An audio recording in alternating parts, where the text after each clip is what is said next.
Continuamos con nuestros estudios consecutivos y expositivos en este maravilloso Evangelio. Lucas capítulo 17.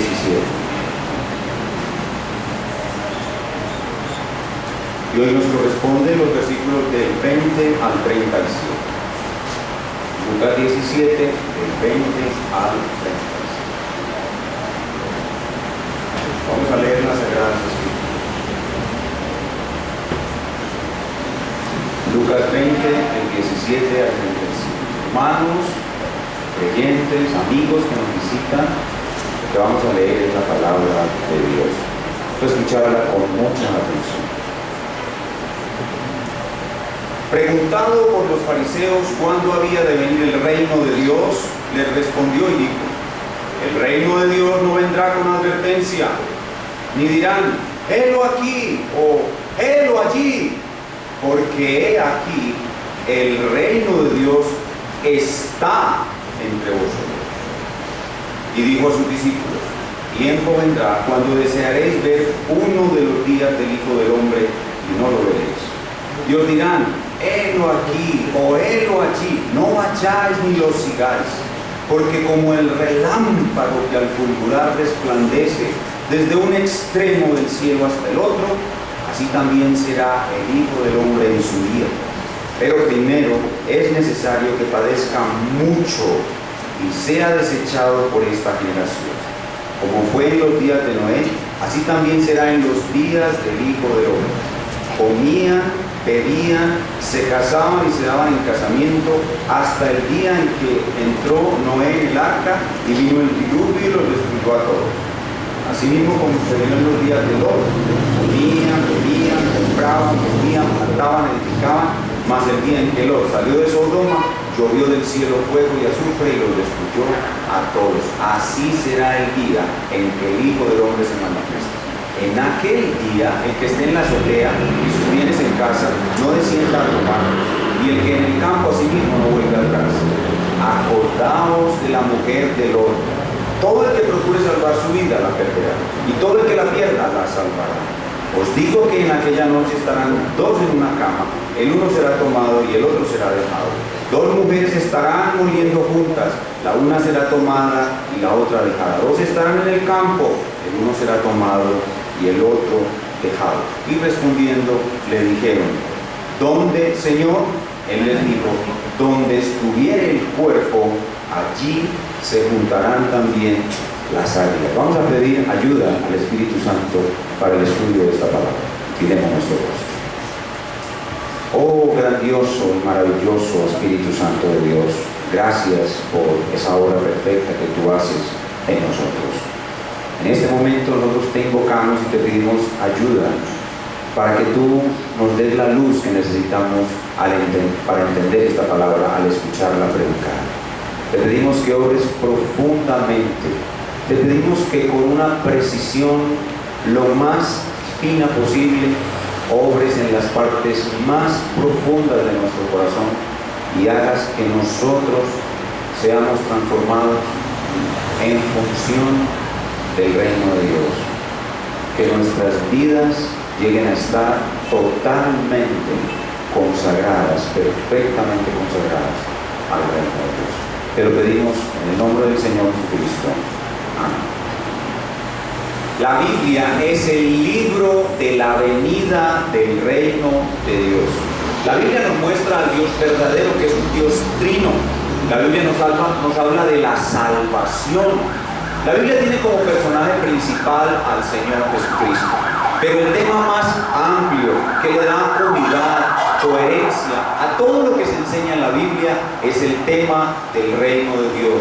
El tema del reino de Dios es el hilo conductor por el cual uno puede entender mejor todos los hechos y las enseñanzas de la Sagrada Escritura. También en la predicación del Señor Jesucristo vemos que su tema principal fue el tema del reino de Dios.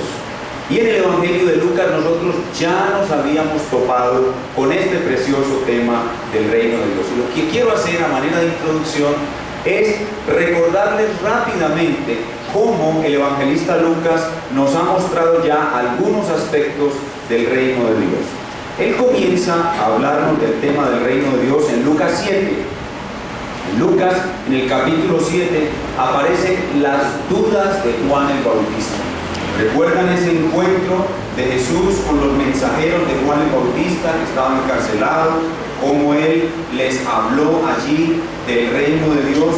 Y en Lucas 7:28 Jesús dijo: os digo que entre los nacidos de mujeres no hay mayor profeta que Juan el Bautista, pero el más pequeño en el reino de Dios mayor es que él. Cuando pasamos a Lucas capítulo 8 nos encontramos la parábola del sembrador, la cual nos muestra uno de los misterios del reino de Dios. Si pasamos a Lucas capítulo 9, nos encontramos con el tema de la transfiguración. Esa transfiguración es una gloria, una vista, una visión de la gloria anticipada de Cristo en su reino de Dios por venir.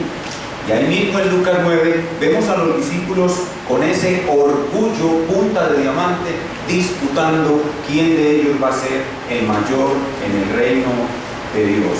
En Lucas capítulo 11, el fuerte vencido por uno más fuerte. Y vemos como en 11:20 el Señor dice: mas si por el dedo de Dios echo yo fuera a los demonios, ciertamente el reino de Dios ha llegado a vosotros. Y un momento importantísimo en la enseñanza de Lucas acerca del reino de Dios es Lucas 13, la parábola de la higuera estéril. ¿Recuerdan cómo aprendimos que esa higuera estéril es la nación de Israel? Y que esa higuera estéril iba a ser cortada. El reino de Dios iba a ser quitado de la nación de Israel. Y un nuevo reino iba a ser inaugurado, plantado por el Señor Jesucristo como una pequeñita semilla de mostaza en su comienzo, pero que luego crecería y se haría un árbol gigante.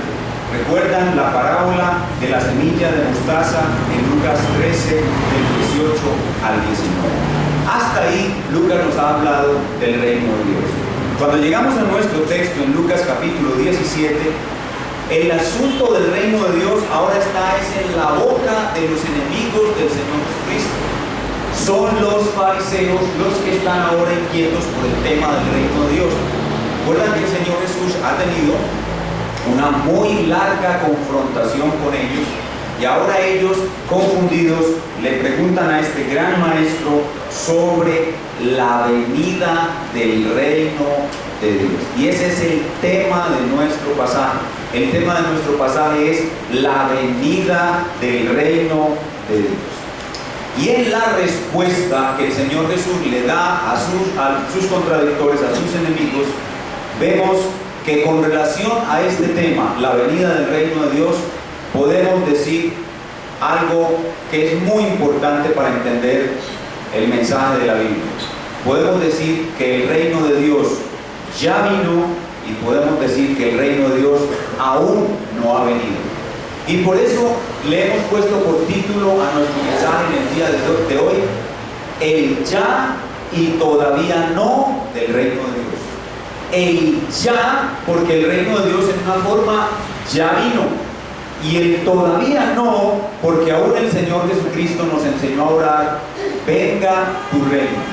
El reino ya vino y el reino aún no ha venido. Y ese es entonces nuestro título: el ya y todavía no del reino de Dios. El ya y todavía no del reino. Y para desarrollar nuestro tema, para estudiar nuestro pasaje, lo vamos a hacer a través de 3 puntos. Lo primero que vemos en este pasaje es la pregunta sobre el reino. La pregunta sobre el reino. El Señor Jesús responde la pregunta sobre el reino. La pregunta en el versículo 20 en su primera parte. Y el resto, desde el versículo 20b en adelante, es la respuesta del Señor Jesús. Y en esa respuesta del Señor Jesús vemos los 2 puntos restantes. El ya del reino, del versículo 20b al 21, y el todavía no del reino, entre los versículos 22 al 26. Entonces tenemos 3 cosas: la pregunta, el ya y el todavía no del reino de Dios. ¿Están conmigo? ¿Entendieron la bitácora de vuelo? Es muy sencillo. 3 cosas: la pregunta, el ya y el todavía no del reino. Comencemos entonces con la pregunta, versículo 20. Preguntado por los fariseos cuándo había de venir el reino de Dios. Lo más impactante de esta pregunta es que los fariseos habían visto señales extraordinarias de parte del Señor Jesús. Habían acabado de verlo sanar a 10 leprosos al mismo tiempo. Y aún así ellos no pueden ver que Jesús y el reino de Dios están, que el rey y el reino de Dios están delante de ellos. Ellos están totalmente ciegos y no pueden entender nada verdaderamente sobre el reino de Dios. Y por eso es que le hacen la pregunta: ¿cuándo vendrá el reino de Dios? Ahora, nosotros debemos entender bien qué es lo que están preguntando los fariseos. ¿Qué es lo que entienden los fariseos en su cabeza por el reino de Dios? Si yo le hago una encuesta a las personas que están aquí sentadas en este salón, ¿qué entiende usted por el reino de Dios? Probablemente muchos me van a dar respuestas diferentes y probablemente no haya una comprensión correcta de lo que es el reino de Dios. Bueno, vamos a ver qué comprensión tenían los fariseos acerca del reino de Dios. Y para ello nos es necesario revisar algunos conceptos o verdades fundamentales que enseña la Biblia sobre este tema del reino de Dios. Básicamente vamos a ver dos verdades fundamentales para poder entender lo que estaban preguntando los fariseos. Vamos a ver una definición del reino de Dios. ¿Qué es el reino de Dios en la Biblia? Luego vamos a ver con los fariseos qué pensaban en él. Y vamos a ver las etapas del reino de Dios. Para entender lo que los fariseos estaban preguntando, nos es necesario entender las etapas que la Biblia enseña del reino de Dios. Entonces comencemos con una definición del reino de Dios. Es una definición tan linda, tan sencilla. El pastor Jeff Pollard, cuando estuvo con nosotros, nos la recordó. El reino de Dios son tres cosas: un lugar, un pueblo y un gobierno. Un lugar, un pueblo y un gobierno. ¿Qué es el reino de Dios? Es el lugar dado por Dios para vivir el pueblo de Dios bajo el gobierno de Dios. Los niños.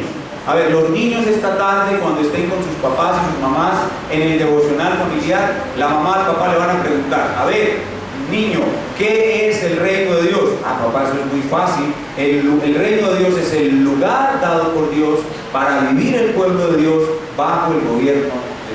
Ya saben pues los niños que esta tarde sus papás le van a preguntar qué es el reino de Dios. Ustedes van a entender que el reino de Dios se constituye con esos tres elementos: lugar de Dios, pueblo de Dios y gobierno de Dios. El propósito de Dios siempre ha sido establecer su reino sobre la tierra. Desde el principio, la creación fue un acto de establecimiento del reino de Dios. ¿Cuál es el lugar que Dios creó para establecer su reino? La tierra. El universo entero es el lugar del reino de Dios. ¿Y cuáles son las criaturas las cuales Él creó para que vivieran bajo su gobierno? Los hombres y los ángeles. ¿Y cuál es el gobierno que Él pretende establecer sobre ellos? Su santa ley. Entonces, desde el principio, el primer acto creativo y en el transcurso de toda la historia de la humanidad hasta el día de hoy, lo que vemos es el establecimiento del reino de Dios. Y podemos definir en la Escritura 4 etapas del reino de Dios.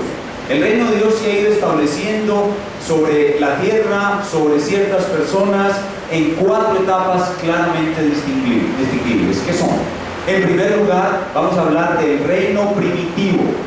Reino primitivo. En segundo lugar, vamos a hablar del reino nacional. Reino nacional. En tercer lugar, vamos a hablar del reino espiritual. Y finalmente vamos a hablar del reino eterno.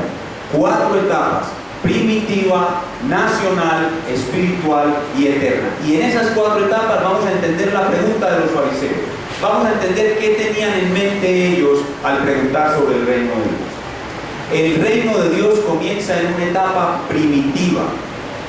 Lo primero que Dios hace en la parte más primitiva de su reino es crear un lugar. Dios crea un lugar, ese lugar es la tierra. La tierra es el lugar del reino de Dios, pero en la tierra Él selecciona un lugar pequeño dentro de toda esa gran bola que Él creó. Hay un lugar especial donde Él va a plantar su reino. ¿Ese lugar es cuál?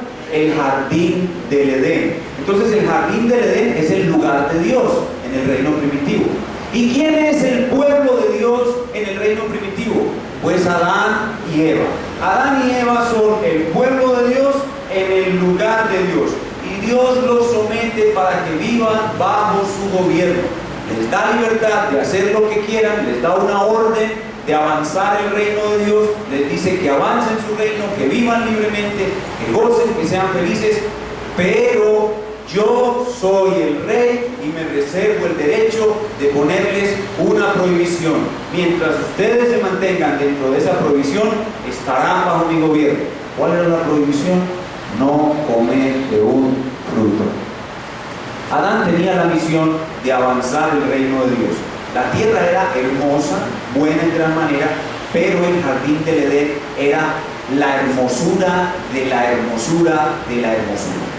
Y la misión de Adán era avanzar la hermosura de Edén, que era un fragmento pequeño, sobre todo el globo. O sea que Adán, que era un agricultor, tenía que tomar las especies que había en el jardín, tanto de animales como de plantas, y sembrarlas y reemplazar las especies del resto del globo con las especies que había en el jardín. Y para ello él no podía hacerlo solo, por eso le dieron una mujer. Le dieron una mujer que era su ayuda idónea. Esa mujer le va a ayudar a procrear imágenes de Dios. Cuando Adán y Eva se unen, el propósito inicial era que sus hijos fueran imágenes de Dios. Entonces Adán tomaba a sus hijos y los ponía en otros lugares del globo y les enseñaba a plantar la belleza del Edén en esos lugares donde él ponía las imágenes de Dios, que eran sus hijos, y así la belleza del Edén se iba a expandir a todo el globo. Ese era el reino de Dios en su etapa primitiva. Pero Adán, ¿qué sucedió? Adán no se sometió al gobierno de Dios. Adán se rebeló al gobierno de Dios y como consecuencia vino la caída, y en esa etapa del reino de Dios vino la destrucción. Esa etapa del reino de Dios fue destruida por el pecado. ¿Y qué sucedió? Que Adán perdió el lugar del reino. El lugar del reino era condicionado por la obediencia del pueblo de Dios. Cuando Adán desobedeció, fue expulsado del lugar del reino. Pero el reino no se detuvo allí. El reino continúa en la etapa primitiva con Noé. Noé sucede a Adán en el propósito de avanzar el reino de Dios. Y llega el reino de Dios en su etapa primitiva hasta Abraham. Abraham es el punto límite, es el punto intermedio entre el reino de Dios en la etapa primitiva y el reino de Dios en la etapa nacional. Entonces, ¿cuál es la etapa primitiva del reino? Adán, Eva, Noé, Abraham en el paraíso, bajo la ley de Dios, con el propósito de avanzar el reino a todo el globo. Pasamos a la segunda etapa. Del reino primitivo pasamos al reino nacional. El reino nacional, como su nombre lo dice, es el reino de Dios. Se traslada de estos patriarcas primitivos a una nación, a un país. Abraham es el origen de esa nación. La nación se consolida con los 12 hijos de Jacob que van a Egipto. Y lo que Dios hace es, a ese pueblo de la descendencia de Abraham le da una tierra. ¿Cuál es la tierra o el lugar del reino de Dios en la etapa nacional? ¿Cuál es? Canaán, Palestina, la tierra prometida. Entonces el Señor le da un lugar al pueblo de Dios, y con Moisés y Josué saca al pueblo de Dios de la esclavitud de Egipto y lo lleva al lugar de Dios para que vivan bajo el gobierno de Dios. ¿Y cuál es el gobierno de Dios sobre el pueblo de Dios en el lugar de Dios en la etapa nacional del reino? Es la ley con su triple composición. La ley moral, la ley ceremonial y la ley civil. Ese es el gobierno de Dios sobre el pueblo de Dios en el lugar de Dios en la etapa nacional. ¿Cuál era la obligación de este pueblo? Debían obedecer la ley para poder conservar la tierra que se les había dado. Debían obedecer la ley para hacerse una nación ilustre. Para avanzar el reino de Dios en esta etapa, el pueblo de Israel debía mantenerse en obediencia a la ley moral, civil y ceremonial. Y Dios haría que esta nación fuera tan grande, tan próspera, tan victoriosa y tan hermosa, sería la nación excelsa sobre todas las naciones, tan excelsa que de las otras naciones, de los otros pueblos, vendrían a conocer al Dios que ha creado una nación tan sublime. Un pequeño destello de eso ocurrió en los días de David y Salomón. Dios puso un rey conforme a su corazón, David, y a él le prometió engrandecer a su hijo. Y su hijo Salomón llegó a ser tan grande, y la nación de Israel llegó a ser tan lustrosa, tan hermosa, tan maravillosa, que la reina de Saba, una señora que vivía en el otro lado del mundo, oyó de la sabiduría de Salomón, oyó de la gloria de Israel, y vino desde el otro lado del mundo a conocer al Dios de Israel. Esa era la forma como ellos iban a avanzar el reino en la etapa nacional. ¿Pero qué pasó? Que a ellos les sucedió lo mismo que a Adán. No se sometieron al gobierno de Dios. ¿Y qué hizo Dios? Los echó fuera del lugar. Cuando el pueblo no se somete al gobierno de Dios, Dios los echa del lugar de Dios. Israel fue llevado al cautiverio, fue oprimido, fue maltratado por las naciones vecinas. Y cuando llegó Cristo para decirles, yo soy ese hijo de David, no lo reconocieron, lo rechazaron, y por tanto la nación de Israel fue rechazada como reino de Dios. La nación de Israel ya no es más el reino de Dios. La higuera estéril fue cortada. Y oigan bien, esa etapa del reino, el reino nacional, es lo que los fariseos tenían en mente. Cuando ellos le preguntaron a Jesús, ¿cuándo habrá de venir el reino de Dios? Ellos estaban esperando que viniera un hijo de David e hiciera Dios con él lo mismo que hizo con Salomón. Lo levantara sobre sus enemigos, derrotara a todos los romanos y sus enemigos, e hiciera construcciones de templo y les diera oro, plata, y los hiciera famosos y ricos como en la época de Salomón, y todas las naciones vinieran a Israel a conocer la gran nación de Israel, al gran rey de Israel, al gran Dios de Israel. Esa era la mente, eso es lo que los judíos tenían en mente cuando le preguntan a Jesús, ¿cuánto habrá de venir el rey? Ellos estaban pensando en el reino nacional. Esa es la segunda etapa. Pero el reino pasa de la etapa nacional a la etapa espiritual. Pasamos del reino nacional al reino espiritual. Y ese reino espiritual se inaugura con la primera venida de Cristo y sus apóstoles. Y ustedes que me están siguiendo en estos argumentos, se han dado cuenta que he hablado de las tres cosas: lugar, pueblo y gobierno. Cuando pasamos a la etapa espiritual, a ver si están conmigo, ¿cuál sería el lugar del reino de Dios en la etapa espiritual? No hay lugar. No hay un lugar. El lugar está por venir. El lugar es cielo nuevo y tierra nueva en los que mora la justicia.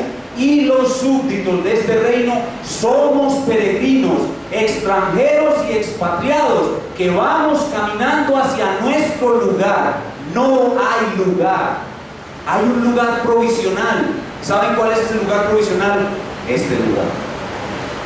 El lugar donde se reúne una iglesia bíblicamente constituida es el lugar del reino de Dios provisional. Dura un día o menos de un día. Mientras en el día del Señor ellos se reúnen, el reino de Dios está en ese lugar. Pero es un lugar temporal, es un lugar provisional. ¿Y quién es el pueblo? ¿Quién es el pueblo de Dios, el pueblo del reino de Dios en la etapa espiritual? Son todos aquellos que han reconocido a Jesucristo como su rey. Se han humillado reconociendo sus pecados, y que el propósito de su primera venida fue para perdonar sus pecados y darles una vida nueva.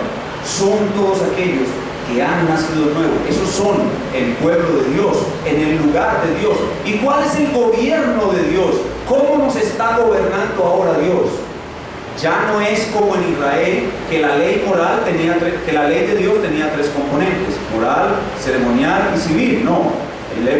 La ley civil fue abolida, la ley ceremonial fue abolida, el gobierno de Dios sobre el pueblo, la iglesia, el reino espiritual, es la ley moral de Dios, la cual es explicada y ampliada en el Sermón del Monte. El rey en esta etapa del reino nos gobierna por el Sermón del Monte. El Sermón del Monte es el programa de gobierno de nuestro rey, y esa es la etapa de gobierno espiritual que él le dijo a los fariseos: ya está aquí. La etapa del reino de Dios que ya está aquí es el reino espiritual. ¿Y en qué consiste el avance de este reino? El avance de este reino no es físico, como en el caso de Adán. El avance de este reino no es nacional, como en el caso de Israel. El avance de este reino es espiritual.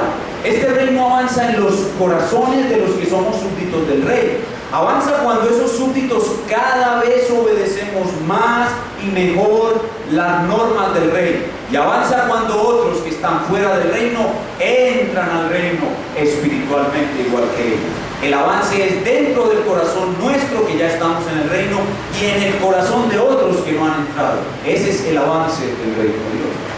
Y esa es la tercera etapa del reino de Dios. Hemos mencionado el reino primitivo, el reino nacional y el reino espiritual. Pero el reino de Dios tiene una cuarta y última etapa. Es el reino eterno. El reino eterno de Dios vendrá con la segunda venida del Señor Jesucristo. Recuerden tres cosas: lugar, pueblo y gobierno. ¿Cuál es el lugar de Dios en el reino eterno? Cielo nuevo y tierra nueva en los que mora la justicia. ¿Y cuál es el pueblo que va a vivir en ese lugar? La iglesia de Dios purificada. ¿Cómo así, pastor, la iglesia de Dios purificada? En la iglesia de Cristo, en toda iglesia bíblica congregada, hay una mezcla de creyentes verdaderos y creyentes falsos. Esa iglesia va a ser purificada. Solo los creyentes verdaderos, colocados a la derecha de Cristo cuando Él regrese en gloria, a ellos se les va a mostrar la hermosura del reino. Van a ver como si fuera un paisaje. Piense usted, cuando usted llega a un lugar donde hay como un altico, una montañita, y usted divisa en la distancia un hermoso paisaje, una montaña con árboles, bosques, un río hermoso, un valle, colinas, etcétera, una cascada, y usted dice: ¡wow! ¡Qué cosa tan hermosa! Así va a ser en el reino de Dios. Cuando los verdaderos creyentes puestos a la derecha, el Señor Jesucristo les dice: miren, ese es el lugar preparado por Dios para ustedes, el lugar del reino de Dios. Vayan allá y vivan bajo mi gobierno. El gobierno de Dios en el reino eterno va a ser la misma ley de Dios. Los 10 mandamientos, cielo y tierra pasarán, mi palabra no pasará. El mismo gobierno de Dios por toda la eternidad, ahora en un pueblo que sí le va a obedecer de una manera perfecta. La iglesia en el reino espiritual no se somete a su rey perfectamente. En este salón hay unos que se someten mejor al rey que otros. Pero cuando estemos allá, todos nos vamos a someter a él perfectamente. Y esa etapa del reino, la cuarta, el reino eterno, es el todavía no. El todavía no del reino. Cuando Jesús nos enseñó a orar diciendo: oren al Señor diciendo, venga tu reino, no se refería al ya, es decir, al reino presente o al reino espiritual, sino al todavía no, es decir, al reino eterno que aún está por venir. Entonces, hemos dicho que hay 4 etapas: la etapa primitiva o reino primitivo, la etapa nacional o reino nacional, la etapa espiritual o reino eclesiástico, el reino de la iglesia, y la etapa eterna. Entonces, esta tarde, cuando estén los niños con sus papás le van a preguntar a los niños: a ver, Juanito, ¿cuáles son las etapas del reino de Dios? Ah, papá, eso es muy fácil: reino primitivo, reino nacional, reino espiritual y reino eterno. ¿Y en cuál etapa estamos nosotros? Nosotros estamos en la etapa espiritual. ¿Y cuál etapa estamos esperando? Estamos esperando el reino eterno. Debo aclarar que algunos cristianos en algunas épocas de la historia de la iglesia han creído que el reino de Dios no tiene 4 etapas, sino 5 etapas. Debo aclarar eso. Hay unos hermanos que leyendo y interpretando Apocalipsis capítulo 20 del 1 al 10, donde habla de un reino de 1000 años, han creído que hay una quinta etapa, la cual ubican entre la tercera y la cuarta.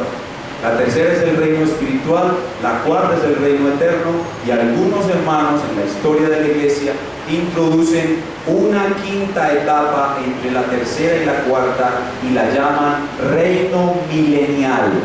Reino milenial, que consiste, según ellos, en un reinado de Jesucristo sobre la tierra de 1000 años, de 365 días exactos, en los cuales Cristo engrandecerá a la nación de Israel, tal como esperaban los fariseos que sucediera. A estos hermanos en nuestros días se le conoce con el nombre de dispensacionalistas. Y quiero aclarar que la mayoría de la iglesia, en la historia de la iglesia, no ha creído en esta quinta etapa del reino de Dios. Y quizás algunos que están aquí en la iglesia nuestra por primera vez, me están viendo por la internet o me van a escuchar después, van a estar espantados al oírme decir que muchos en la iglesia de Cristo no creemos en un reino milenial o un milenio como a ellos se lo han enseñado desde que vinieron al cristianismo. Y es que en el siglo XX la mayoría de las iglesias han creído en este reino milenial, y cuando escuchan que algunos no creemos en ese reino milenial, creen que somos una secta. Yo quiero decirles con todo amor que por favor no se apresuren a pensar que nosotros somos una secta cuando decimos que no creemos en un reino milenial. Quiero decirle que la mayoría de los cristianos en la historia de la iglesia no ha creído en un reino milenial, que es una cosa del último siglo de la iglesia, el siglo XX y lo que va de esa afición por el reino milenial. Pero la mayoría de los cristianos en épocas pasadas de la iglesia han rechazado la enseñanza de un reino milenial.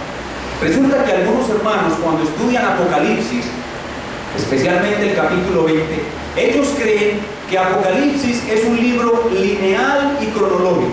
Es decir, que en Apocalipsis 19 se habla de la segunda venida de Cristo y en Apocalipsis 20 se habla de los 1000 años. Entonces ellos, interpretando Apocalipsis como algo lineal y cronológico, dicen que después de Apocalipsis 19, la segunda venida de Cristo, viene Apocalipsis 20, 1000 años reinando Jesucristo sobre la tierra. Pero el libro de Apocalipsis no es lineal y cronológico. El libro de Apocalipsis es cíclico y paralelístico. Es cíclico. El libro de Apocalipsis hace ciclos o recapitulaciones y no debe ser interpretado literalmente, sino debe ser interpretado simbólicamente. Los 1000 años de Apocalipsis 20 corresponden con el reino espiritual. El reino espiritual son los 1000 años entre la primera y la segunda venida de Cristo. Ahora no tengo tiempo para ahondar en esta materia que tiene el nombre de escatología.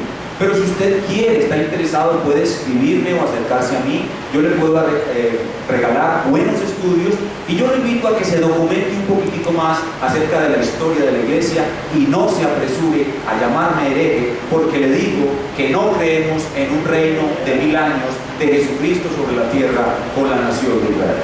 Más tarde ojalá Dios nos dé un espacio para ello. En la convención, por ejemplo, vamos a tocar de nuevo este tema. Entonces debo aclarar que algunos cristianos dicen que no son 4 etapas, sino 5, y ubican un reino milenial o un reino de 1000 años con Cristo sobre la tierra antes del juicio final entre el reino espiritual, o sea, la segunda venida, y el juicio final cuando comienza el reino.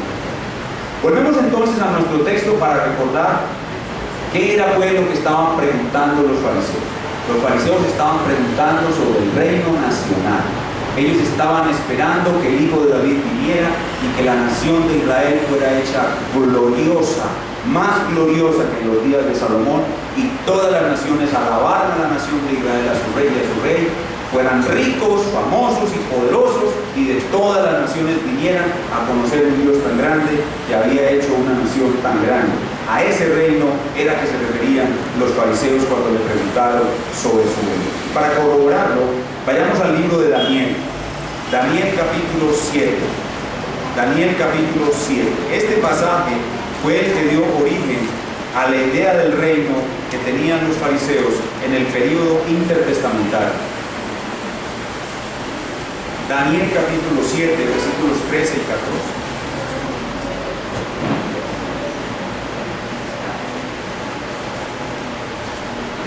Dice la palabra de Dios: miraba yo en la visión de la noche, y he aquí con las nubes del cielo venía uno como un hijo de hombre. Noten el uso frecuente que Jesús hace de esta expresión en el pasaje de Lucas 17. Uno como un hijo de hombre. Este es el Rey eterno, el Rey glorioso, que vino hasta el anciano de días y le hicieron acercarse delante de él. Y noten esto: y le fue dado dominio, gloria y reino, para que todos los pueblos, noten, para que todas las naciones vinieran y le rindieran tributo a la nación de Israel, y lenguas le sirvieran. Su dominio es dominio eterno, reino eterno que nunca pasará, y su reino uno que no será destruido. Eso es lo que tenían en mente los fariseos. Ya entendimos pues la pregunta acerca del reino. Ahora vamos a ver en la respuesta del Señor Jesús dos cosas: el ya del reino, es decir, el reino ya está aquí, el punto número 2 que veremos hoy, y el punto número 3, el todavía no del reino, que Dios mediante lo veremos en un siguiente sermón. Veamos el ya del reino en el final del versículo 20 y el versículo 21. Les respondió y dijo: el reino de Dios no vendrá con advertencia, ni dirán, helo aquí o helo allí, porque he aquí el reino de Dios ya. La palabra ya la agrego yo, pero está implícita en el pasaje. Aquí el reino de Dios ya está entre vosotros. Por eso es que hablamos del ya del reino. Entonces, ¿dónde estaba en ese momento el reino de Dios? La palabra lo dice claramente: el reino de Dios estaba entre ellos. Entre esas personas que estaban ahí en esa multitud estaba el reino de Dios. ¿Por qué? Porque el rey mismo estaba ahí, y porque el gobierno de ese rey ya había entrado en el corazón de muchos. Muchos de los que estaban ahí, los apóstoles y otros discípulos que estaban ahí, ya estaban siendo gobernados por el rey. El reino ya había entrado en sus corazones. Entonces el reino aquí ya está presente, pero es una realidad interior, es una realidad invisible. Todavía no está el lugar del reino, todavía no está el dominio absoluto del reino, pero el rey está ahí, y hay algunos que ya están siendo gobernados por ese rey. Por lo tanto, el reino ya está ahí. El reino está entre ellos. ¿Y por qué los fariseos no lo podían ver? El versículo que leímos durante el culto, Juan capítulo 3, versículo 3. ¿Para qué? ¿Qué es necesario para poder ver el reino de Dios? Nos es necesario nacer de nuevo. El que no nace de nuevo no puede ver el reino de Dios. ¿Por qué los fariseos no podían ver que el reino de Dios estaba allí? Porque no habían nacido de nuevo, porque estaban deleitados en sus pecados, en su orgullo, en su justicia propia. Se creían buenos, creían que para entrar al reino de Dios necesitaban solamente ser hijos de Abraham. Y eso era cierto en parte. Para entrar al reino de Dios en la etapa nacional se necesitaba ser hijo de Abraham. Pero para entrar al reino de Dios en su etapa siguiente tendrían que nacer de nuevo. Y ellos no estaban dispuestos a renunciar a eso. No estaban dispuestos a renunciar a su propia justicia, a su sistema de salvación basado en obras, a su sistema de salvación basado en ritos. Ellos no estaban dispuestos a renunciar a su idea del reino de Dios para entrar al verdadero reino de Dios. Y por eso el Señor les dice que el reino de Dios no vendrá con advertencia. Es decir, no se le va a hacer al fariseo y al pueblo de Israel la señal que ellos quieran. La palabra advertencia hace referencia a grandes señales. Los judíos querían que Jesús hiciera grandes señales para poder creerle que Él era el rey. Por ejemplo, Él había hecho grandes señales. Resucitó muertos, erradicó casi que la enfermedad de todo Israel, hizo cosas extraordinarias, pero esas señales no eran suficientes para ellos, porque ellos pensaban que cuando el reino de Dios viniera, vendría uno como Moisés, que haría caer pan del cielo. Y ellos le preguntaban y le pedían a Jesús todo el tiempo: queremos ver una señal del cielo. Esa es la advertencia que ellos estaban pidiendo. Cuando el diablo cuando el diablo tentó al Señor Jesús y lo subió al pináculo del templo, le dijo: arrójate de la punta del templo, de la parte más alta del templo, arrójate, porque Dios va a enviar a tus ángeles. Y entonces los que están abajo, los sacerdotes, los fariseos y todo el pueblo que está reunido abajo en el templo, te va a ver caer en cámara lenta. Como los ángeles van a poner sus alas sobre él para que no caiga y se choque con las piedras, el diablo le dijo a Jesús: arrójate, que Dios va a mandar sus ángeles, tus ángeles te van a hacer caer en cámara lenta, caerás en cámara lenta y caerás en medio del templo, los sacerdotes, los fariseos y el pueblo te verán descender en cámara lenta y todos verán que tú eres el rey que vino del cielo. Era algo así lo que ellos esperaban. Por eso él les dice: el reino no vendrá con advertencia. Ni dirán: helo aquí o helo allí. ¿Por qué no dirán helo aquí o helo allí? Porque no lo estarán viendo. Nadie en Israel lo verá, porque el reino de Dios vino en una forma invisible, vino en misterio. El reino de Dios es un misterio que solo lo pueden ver los que han nacido de nuevo. Por eso no dirán helo aquí o helo allí. ¿Por qué? Porque el reino de Dios está entre ustedes, pero solo lo pueden ver aquellos que han nacido. Entonces, ¿dónde está el reino de Dios hoy? El reino de Dios comenzó cuando Cristo vino a la tierra. El reino de Dios continúa en el corazón de aquellos que se han sometido al rey. Los primeros que se sometieron al rey son sus apóstoles, los apóstoles y su grupo.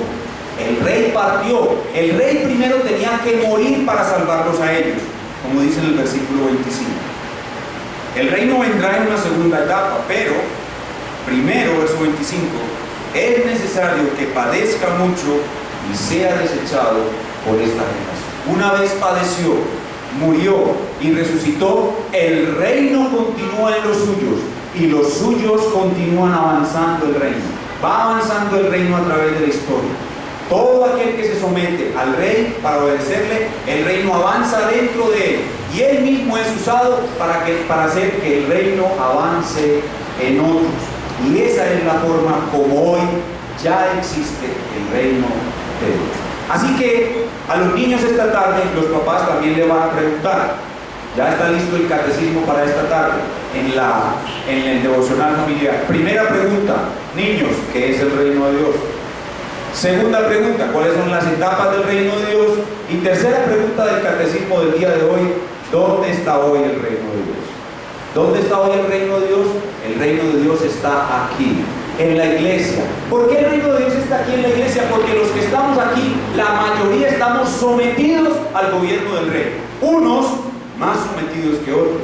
Pero ¿dónde más está el reino de Dios? El reino de Dios está en sus casas. Cuando ustedes van a sus casas y tienen un padre piadoso y una madre piadosa que los gobiernan en representación del rey, el reino de Dios está en vuestras casas. Y por eso ustedes deben someterse al reino de Dios, obedeciendo a sus padres que los gobiernan en nombre de Dios.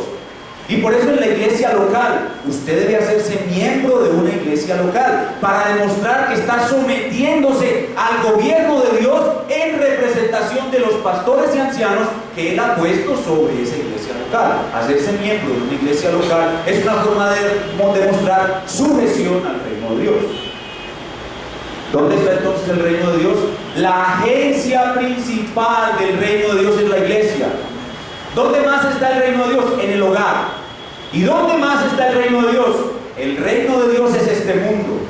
Pero Dios gobierna este mundo de una manera diferente a como gobierna su iglesia y a como gobierna los hogares. En la iglesia aquí le obedecemos con gusto. A veces algunos se rebelan y hay que disciplinarlos. En el hogar también se someten los hijos a sus padres con gusto, aunque a veces también se rebelan y hay que disciplinarlos. En el mundo los hombres no se quieren someter al reino de Dios. Por el contrario, están levantando su puño y diciendo: no queremos que este gobierne sobre nosotros. Queremos el aborto, queremos el matrimonio homosexual, queremos que las mujeres, queremos el feminismo. Esa es la rebelión contra el reino de Dios. Sin embargo, todos esos que se rebelan afuera de la iglesia están siendo gobernados por Dios. porque aún sus actos de rebelión están en su decreto y ellos hacen solamente lo que Dios les permite. ¿Dónde está entonces el reino de Dios? Está aquí en la iglesia, está en los hogares y está en todo el mundo.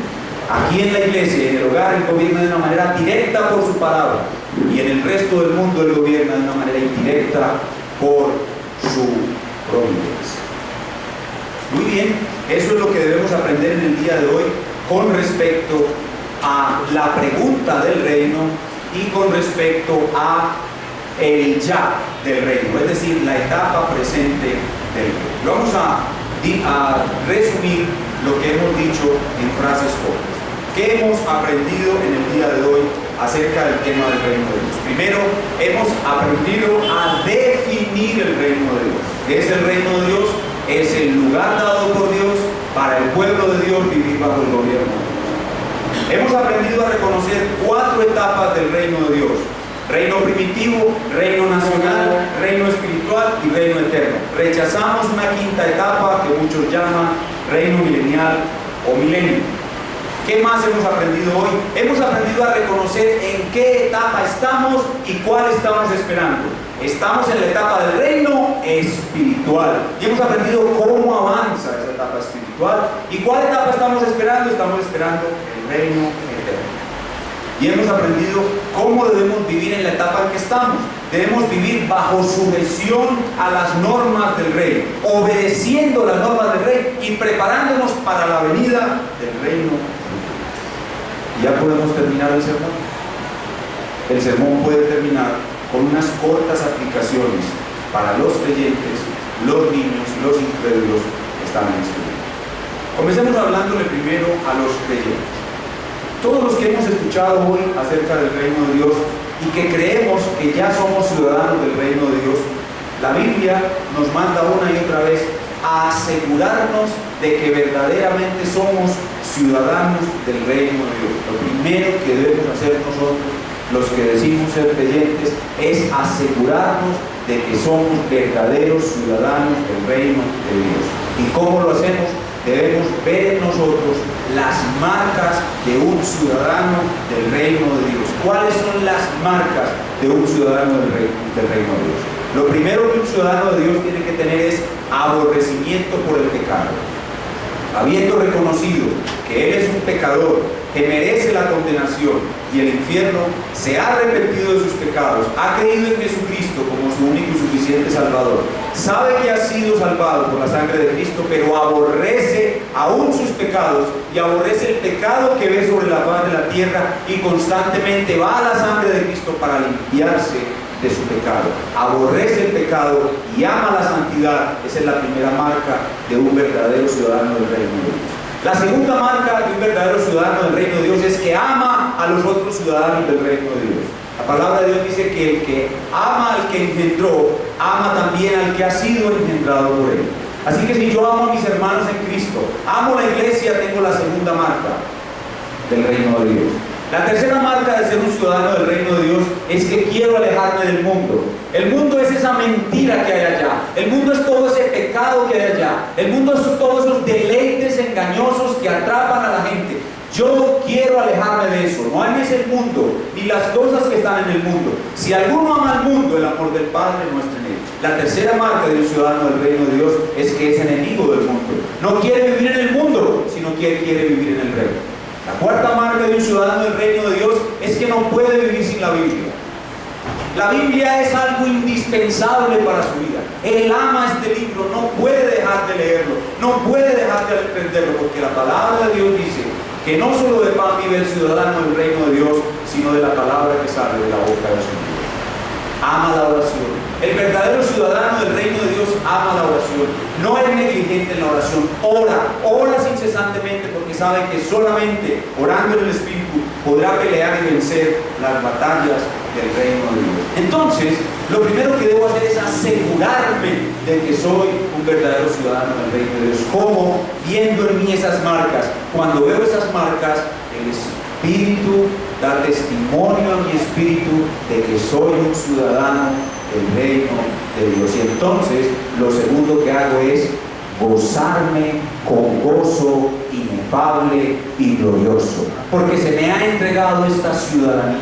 Esta ciudadanía es algo glorioso, algo de un valor incalculable, algo que no se compara con nada. Ahora yo soy ciudadano del reino de Dios, súbdito de Jesucristo el Rey, y mi ciudadanía es eterna. Nadie me podrá quitar mi ciudadanía. No tuve que implorarla, no tuve que rogarla, como los pobres inmigrantes a los Estados Unidos que están rogando para que el gobierno americano les conceda la ciudadanía. No, nosotros la recibimos gratis. Fue gratis para nosotros, aunque tuvo un precio muy alto para nuestro rey. Nuestro rey tuvo que morir para darnos la ciudadanía de su rey. Y si me ha asegurado, y estoy gozoso por ser un ciudadano de su reino, ahora debo someterme cada vez mejor a las leyes de mi rey. Debo someterme cada vez mejor a mi rey, vivir en su reino con mayor obediencia. Si mi rey me ordena que debo poner la otra mejilla, la voy a poner. Si mi rey me ordena que debo ser más que un moralista, tendré una justicia mayor que la de los moralistas. Si mi rey me ordena ser sal y luz, voy a ser sal y luz. Si mi rey dice que debo ser santo porque él es santo, voy a ser santo porque él es santo. Y mi rey dice que a través de muchas tribulaciones entraré en la siguiente etapa del reino de Dios. Eso dice la palabra. Es necesario que a través de muchas tribulaciones entremos en la siguiente etapa del reino de Dios. Si Él dice que van a haber muchas tribulaciones, Él me dará la fuerza para soportarlas. Y si Él quiere que yo viva en tribulaciones en este reino, en esta etapa, así viviré. Me someteré cada vez mejor a su reino, a su dominio. Pero tengo un cuarto privilegio. Tengo que asegurarme, tengo que gozarme, tengo que someterme. Pero tengo un cuarto privilegio. Tengo el privilegio de trabajar para el reino de Dios. Amén. Puedo trabajar para el reino de Dios. ¿Cómo? Puedo hablarles a otros del Rey, de su gloria, de su muerte expiatoria. Puedo invitarlos a someterse al reino. Y cuando vienen ya ovejitas nuevas a la iglesia, cuando vienen personas que el Espíritu Santo ya los ha convencido y los ha salvado, yo puedo coger una ovejita de esas pequeñas y ayudarla. Puedo cuidarla. Puedo enseñarle lo básico del reino. Puedo